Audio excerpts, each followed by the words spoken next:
The PPP government on Wednesday ended a 5-year delay in moving the process forward in acquiring a new ferry to ply the Georgetown to Northwest route with the signing of a contract to begin construction of a modern vessel. The contract was awarded to one of India's leading shipyards, Garden Reach Shipbuilders and Engineers Limited, to the tune of US $12.7 million.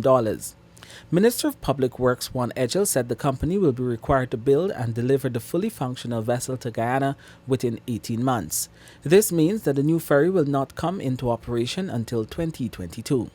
Edgel said the process of acquiring the ferry could have been further along after discussions started with the Indian government during the presidency of Donald Ramotar, while the financing became available some 5 years ago. He claimed that the project was held up by the last government because moves were afoot to award the contract to the highest bidder, which goes against not only Guyana's procurement policies, but that of its bilateral partner. Without not wanting to be a source of embarrassment to the previous administration, they were attempting to award this contract to the highest bidder.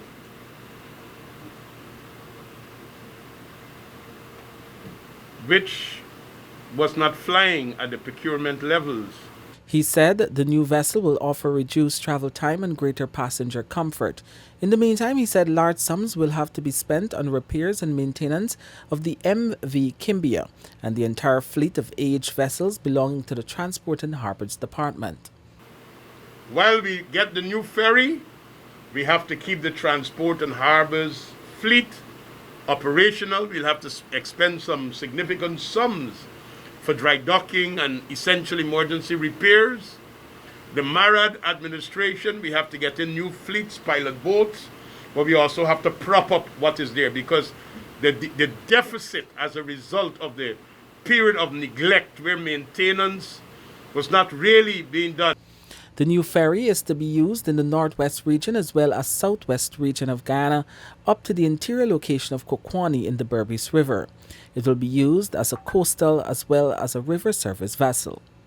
Meanwhile, High Commissioner of Guyana to India said he was happy that the project was revived after a long hiatus, reminding that it was part of a larger US $18 million grant and line of credit offered to Guyana by India. This whole project is part of a $18 million grant come line of credit.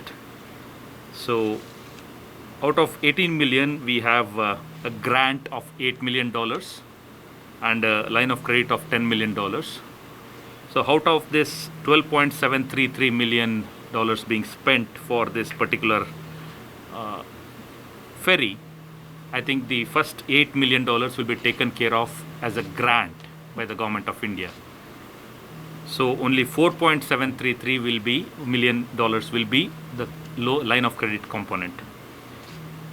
The remaining amount out of the $18 million, we are trying to see how best we can work in upgrading the stellings at both the arrival and departure ports. We have got a proposal from the government of Guyana today, so we plan to take it up with our ministry back home. He was in high praise of the company selected to carry out construction of the vessel, pointing out that it is a prominent shipbuilding company in India under the administrative control of the Ministry of Defense, primarily catering to the shipbuilding requirements of the Indian Navy and the Indian Coast Guard.